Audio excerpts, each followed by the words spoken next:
Estimados alumnos, bienvenidos a la semana 3. En esta semana vamos a profundizar y aterrizar los conceptos de la gestión de operaciones, específicamente en preparar y gestionar los servicios de manera adecuada y que logre una diferencia, esa diferencia competitiva que hemos visto en las semanas anteriores, que es parte del desarrollo de la estrategia y que logre, obviamente, clientes altamente satisfechos para generar un buen valor de recompra. Como hemos estado viendo en las 2 semanas anteriores, es muy importante la función de la orientación estratégica que le dé la alta dirección a la organización con respecto a cómo va a satisfacer a sus clientes, cómo va a crecer en el mercado, qué productos y servicios van a proporcionar y cómo van a generar elementos diferenciadores que permitan mantener una alta competitividad y a su vez un crecimiento sostenido. Parte ya del modelo que hemos estado desarrollando es aterrizar esto y ver cómo funciona actualmente mi proceso y qué cosas tengo que maximizar, mejorar, cambiar o innovar. Para ello, en esta semana, el objetivo de aprendizaje es discutir sobre el desarrollo de nuevos servicios, preparar un blueprint para la operación del servicio, describir un proceso usando la matriz de divergencia-complejidad y usar la taxonomía de los procesos de servicios para clasificar una operación de servicios.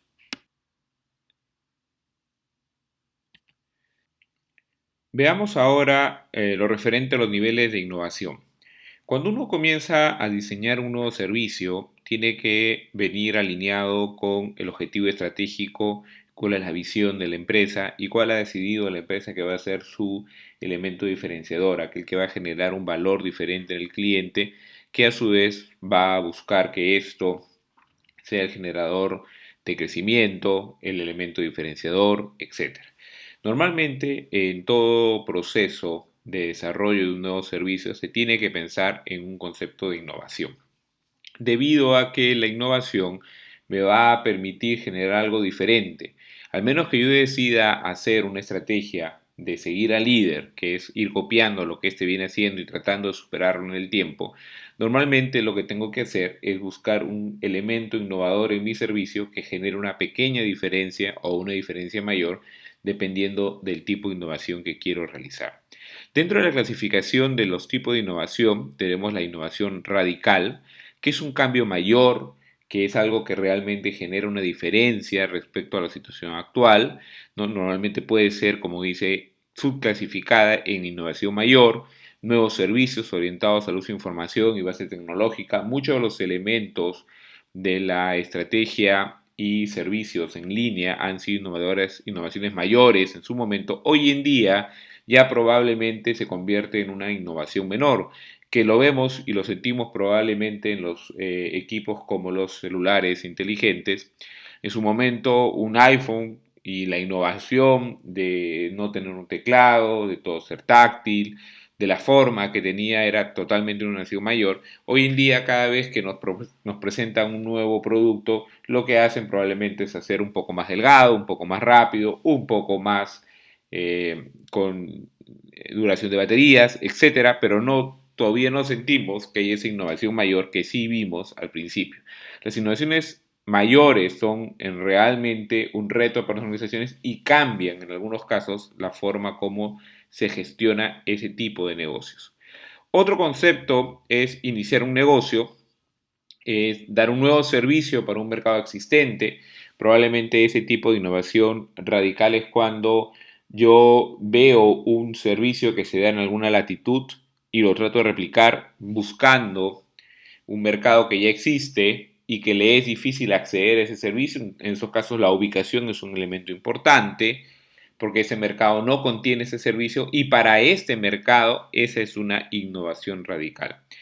Los nuevos servicios para mercados atendidos actualmente, en este caso es yo ya tengo un servicio y le voy a dar un nuevo servicio diferente, un crecimiento horizontal a los mercados que ya estoy atendiendo y busco, al igual que en el caso anterior, aprovechar una oportunidad de un mercado que ya es actualmente mi cliente y trato de crecer horizontalmente, ¿no? Crecer horizontalmente es ampliar la gama de servicios bajo el mismo paraguas de la organización y bajo el nombre, imagen y demás que ésta ya tiene. Por otro lado, tenemos las innovaciones incrementales, que vienen a ser innovaciones que ya están más orientadas a pequeños cambios en mis procesos actuales que van a generar una serie de elementos diferenciadores, como por ejemplo podemos subclasificar en la extensión de la línea de servicios. Normalmente es extender una línea de servicios un poco más allá. No es tanto el concepto horizontal de un nuevo servicio, sino el mismo servicio dándole un upgrade, un servicio adicional. Los softwares y las actualizaciones que se hacen en los apps normalmente tratan de buscar esta innovación incremental. Dan en general el mismo servicio, solo que agregan funcionalidades nuevas que permiten extender un poco más el concepto del servicio. Mejoran el servicio, son los cambios en las características que actualmente se están ofreciendo, hacerlo más rápido, hacerlo con una mejor calidad, con un mejor proceso de atención. Eso es una pequeña innovación incremental. En ese caso se encuentra la denominada parte de la mejora continua, que vamos a ver más adelante en detalle. Y cambio de estilo son pequeños cambios en la apariencia, que suelen ser elementos que generan también una innovación. Entonces, cuando yo comienzo un servicio o ya tengo uno y quiero mejorarlo, puedo intentar hacer una innovación radical o incremental según el tipo de necesidad que en ese momento estoy observando en mi mercado. Dentro de los generadores tecnológicos que yo debo de considerar, tengo que hablar de elementos energía o elementos físicos, son elementos que me van a permitir dar un nuevo performance, ya sea por que utilizo tecnología nueva de otros, desarrollada para otros fines, adaptada a mi necesidad, o utilizo elementos físicos y químicos para desarrollar nuevas funcionalidades. En ese tipo de innovaciones son un poco más eh, tecnológicas, científicas, que permiten que el servicio cambie su forma de realizar sus procesos y brindar esa interacción al cliente en función de las innovaciones tecnológicas realizadas en estos campos. Otra forma es a través de los métodos, que es aplicar gestión de la operación para cambiar mi servicio, ya sea por una forma incremental, un crecimiento horizontal o una extensión de la misma línea de servicios. Esta es la metodología más usada en lo que es la innovación a través de la mejora continua para poder llevar a cabo mejoras que no dependan de desarrollos tecnológicos de otros campos, que no quiero decir que se descarten, sino que no dependen en este caso.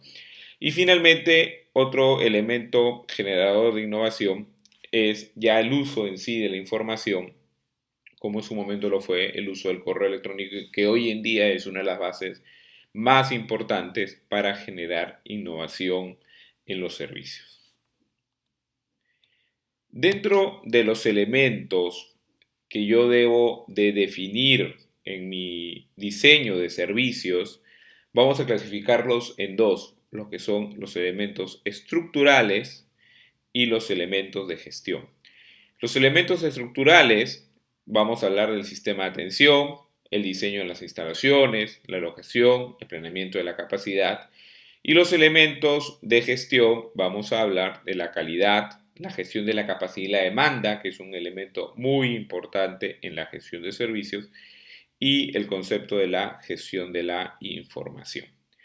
Cuando yo desarrolle nuevos servicios, tendré que considerar todos estos elementos e ir desarrollándolos uno a uno, siempre orientado a lo que mi organización está buscando como enfoque estratégico. No puedo divorciarme del concepto estratégico respecto a lo que está buscando la organización con un nuevo servicio. Cuando yo desarrolle un nuevo servicio, lo tendré que ver como un ciclo de un proyecto. ¿A qué me refiero como un ciclo de un proyecto? A que el desarrollo de un nuevo servicio tiene un inicio y un fin determinado. Una vez que el desarrollo de un nuevo servicio ha concluido, comienza la operación.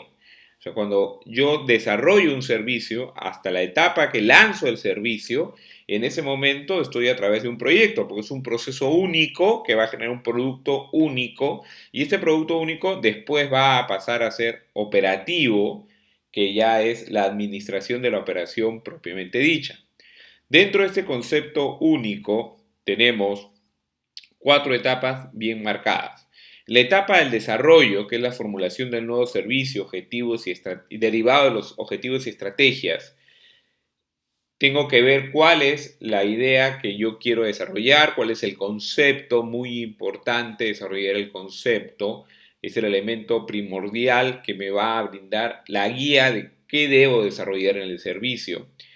Después voy con el análisis para ver las fortalezas y debilidades de mi negocio y ver cómo puedo lograr aprovechar esas fortalezas, cómo puedo contrarrestar esas debilidades y orientarlas hacia las oportunidades que ya me está decantando la estrategia y pedir en ese momento una autorización en base a un análisis para iniciar el desarrollo propiamente dicho y ya entrar a la etapa del diseño.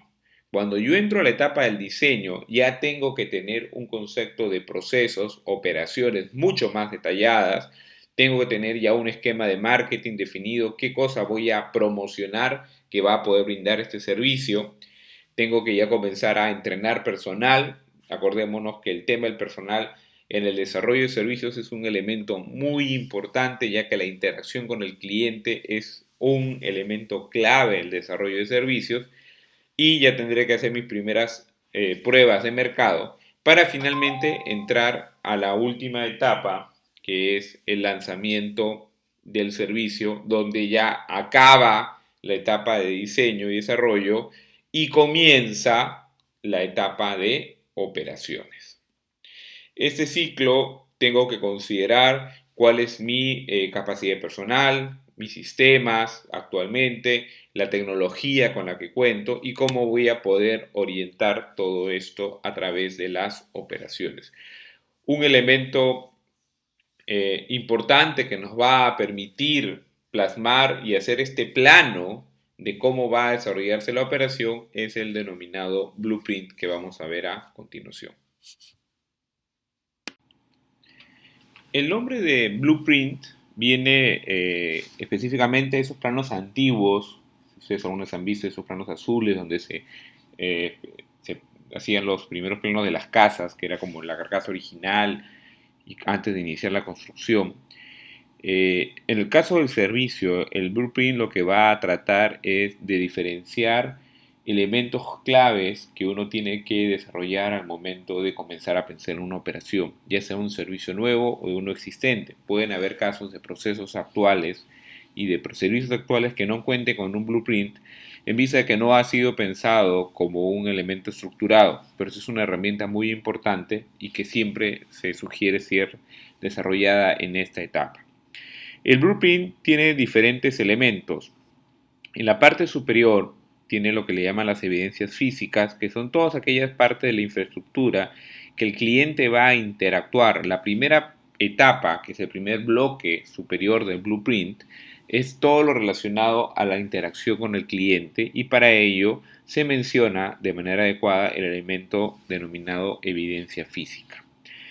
Ahí podemos ver, por ejemplo, en un blueprint de un hotel, el arribo del cliente al hotel, el trato con el primer personal del hotel, me cojo las maletas, el proceso de check-in, el go to round, las maletas, recibir las maletas y llevarlas al cuarto, etcétera. Son todos los procesos que yo después, cada una de estas cajitas, voy a comenzar a detallar de manera bastante precisa para estandarizar la forma de trabajo. Entonces acá vemos un mapa primero de la interacción con el cliente. La segunda parte es la interacción, por debajo de la interacción, el personal de contacto, quiénes son las personas y los puntos de contacto con el cliente. Y ahí figura lo que le llamamos la línea de interacción. Entonces ahí en lo que es línea de interacción yo puedo identificar todos aquellos puntos de contacto con el cliente donde obviamente tendré que profundizar y definir el nivel de trato, los procesos, los servicios, el detallado del servicio, la atención que voy a brindar, porque esos elementos son elementos de recordación muy importantes para el cliente. Seguido tenemos lo que denominamos la línea de visibilidad, que es aquello que ya el cliente no va a ver, y lo que se llama el backstage, que lo que hace en la parte atrás de lo que el cliente ve, los procesos que se dan en un ambiente que el cliente normalmente no está percibiendo. ¿Por qué es importante ese punto? Porque aquí yo, por ejemplo, ya tengo la posibilidad de hacer control antes de que el cliente se lo entregue. Es un elemento importante donde también puedo preocuparme más de la productividad, ver elementos donde no hay interacción con el cliente, donde el grado de involucramiento del cliente o que el nivel que el cliente puede cambiarme los procesos es muy bajo, ya dado que ya superé la línea de visibilidad.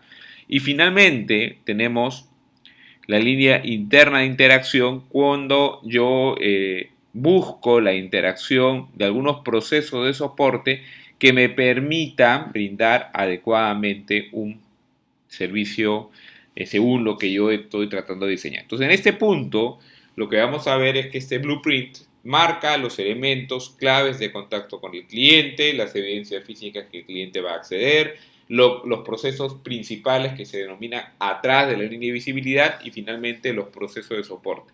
Obviamente este blueprint es condensado, el blueprint puede crecer en detalles según las necesidades. El primer blueprint que se hace es un blueprint, lo que le llama de una visión de 10.000 kilómetros de altura, que quiere decir eso, una visión amplia de todo el panorama, no se ven los detalles y conforme yo voy entrando después al diseño y desarrollo de mi nuevo servicio, voy entrando al detalle de cada uno de estos elementos. Una vez que hemos tenido definido ya el blueprint, tenemos que comenzar a revisar dos elementos que nos van a permitir terminar de comenzar a estructurar el diseño del servicio, que es el grado de complejidad y el grado de divergencia.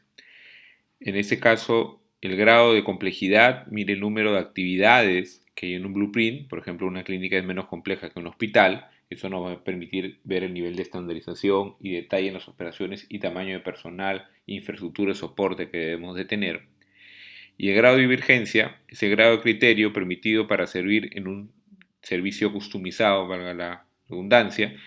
Por ejemplo, las actividades que puede realizar un abogado encontrarse con un técnico legal, ¿no? El grado de divergencia es el nivel de diferencias de criterio que puedo yo darle a la persona para que pueda customizar la atención al cliente. O sea, mientras mayor grado de divergencia le doy, más customización le puedo dar a mis clientes. Aquí tenemos, por ejemplo, un caso de una clasificación donde vemos que una baja complejidad y baja divergencia en un restaurante puede implicar no hacer reservaciones. Me obvio el paso de la reservación, con eso elimino un proceso. Si quiero hacerlo con una alta complejidad y divergencia, le doy la posibilidad al cliente no solamente de generar una reservación, sino, por ejemplo, podría darle también la facilidad de que seleccione la mesa que él quiere dentro del restaurante a través de una aplicación, podría ser. Igual, en el caso de la atención, como es el segundo ítem, que se siente solo y que toma el menú y directamente comienza a elegir. En el otro caso, que es recibido, llevado, se le describe el menú, las especialidades, etc. Entonces, normalmente, si yo veo aquí un restaurante, yo puedo ir por el lado izquierdo, donde dice baja complejidad y baja divergencia, tratando de minimizar las características de operación que me van a permitir hacer un proceso mucho más rápido y estandarizado. Por lo general, el lado izquierdo está más orientado a maximizar el costo. Mejor dicho, maximizar el uso del costo, o sea, costos bajos, para poder ser un elemento diferenciador, como el concepto de la estrategia de bajo costo. En el caso del lado de alta complejidad y divergencia son los que se denominan los casos altamente customizados, que por lo general tratan de buscar un elemento diferenciador de retención. Son elementos que por el grado de complejidad y divergencia que se le da, se les suele dar mayores cobros mayor costo a los clientes, mayor precio. Trato de generar ya no tantos servicios estándares, pero sí una atención bastante particular a cada uno de los clientes. En base a esta organización en función del nivel de divergencia y grado de complejidad, podemos entrar a revisar este cuadro denominado la taxonomía del proceso de servicio, donde por un lado vemos la posición del cliente y vemos las categorías sin contacto con el cliente, contacto indirecto con el cliente y contacto directo con el cliente. Obviamente, cada uno de esos elementos me va a clasificar diferente la forma de trabajo y la definición de mis procesos operativos. En aquellos lugares donde tenga un contacto directo con el cliente, tendré que tener mucho cuidado en el ambiente, en la distribución, el trato, la forma como optimizo el tiempo del cliente y busco qué es lo que el cliente realmente está buscando. En esa categoría tengo dos divisiones más. No hay interacción entre el cliente y el personal. Hay un contacto con el cliente, pero es contacto de autoservicio. Ahí es diferente la forma de trabajo, a pesar de que hay una visión clara con el cliente. En realidad, entre las personas hay muy poco contacto o el contacto es nulo cuando me refiero a persona que atiende y cliente. En cambio, tengo la segunda categoría que es interacción entre cliente y el personal. En esa categoría sí tengo que tener mucho cuidado, dado que ahí hay mucha posibilidad de que un maltrato o de que un desconocimiento por parte del personal genere una insatisfacción en el lado de los clientes. Continuando con el cuadro, vemos que tiene dos grandes categorías en la parte de las columnas, en la parte vertical, baja divergencia y alta divergencia. Como hemos definido, alta divergencia está muy asociado a lo que denominamos servicios personalizados y baja divergencia a lo que denominamos más como un servicio estándar. Dentro de eso hay tres categorías: procesamiento de bienes, procesamiento de información e imágenes y procesamiento de personas. Y en alta divergencia también hemos considerado las tres mismas categorías. Y hemos puesto una serie de ejemplos donde el contacto o el elemento de divergencia se cruza con el concepto del contacto con el cliente y genera ejemplos de posiciones.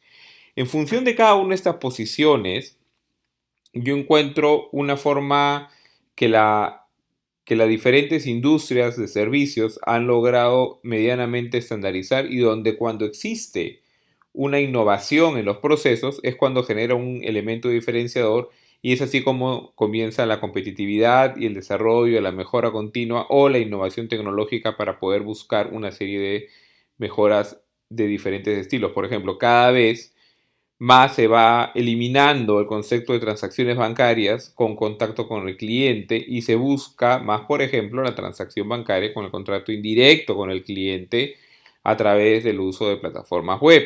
Ya no es la persona directa que interactúa con el cliente, sino comienza a haber una serie de plataformas o sistemas automáticos.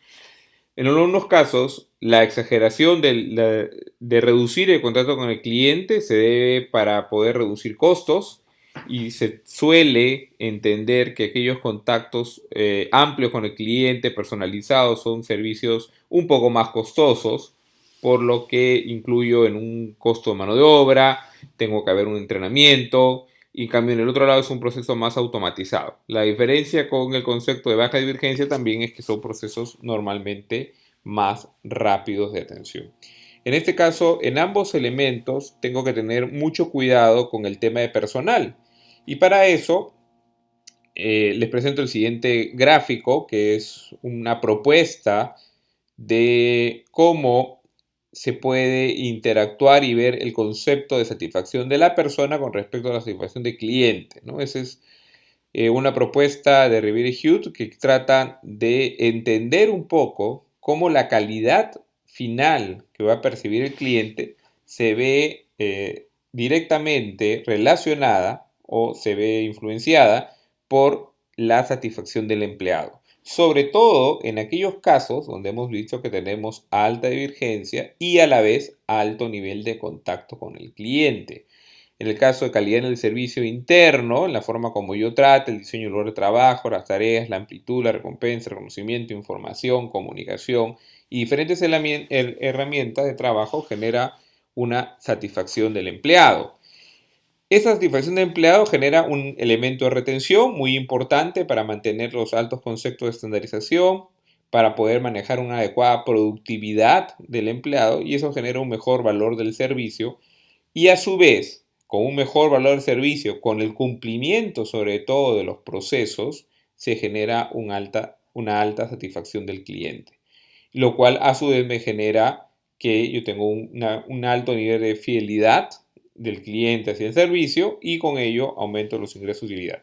Este tipo de modelos son aquellos que basan en que yo tengo que mejorar la satisfacción del empleado como elemento clave o uno de los elementos claves para mejorar la satisfacción de los clientes finales.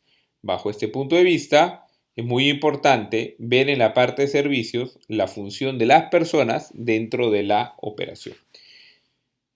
Para poder complementar lo visto en esta semana, les estoy dejando una lectura obligatoria, que es leer los capítulos 1 y 3 del libro de Administración de Operaciones y Procesos y Cadena de Valor, de Krajewski, Ritzman y Malhotra. Este libro lo pueden encontrar directamente en el campus virtual, en la biblioteca virtual. Ustedes entran a la opción de Pearson, que es la editora del libro, y dentro de la opción de Pearson, en la sección de búsqueda, ponen Administración de Operaciones, les va a aparecer el link al libro y vemos en consultas, ahí pueden revisar tanto el capítulo 1 como el capítulo 3. Si tuvieran algún problema, también pueden ver la versión física, está en la biblioteca. Les estoy dejando la opción virtual para aquellos que quisieran poder avanzar y no tener el libro físico inmediatamente, sino poder consultar el tema virtual. Es muy importante revisar estos capítulos porque nos va a complementar una clasificación de las diferentes formas de servicio desde otro punto de vista de otro autor que nos va a ayudar a trabajar o avanzar el trabajo final. Con esto concluimos la parte de explicación de la teoría de la semana 3. Gracias.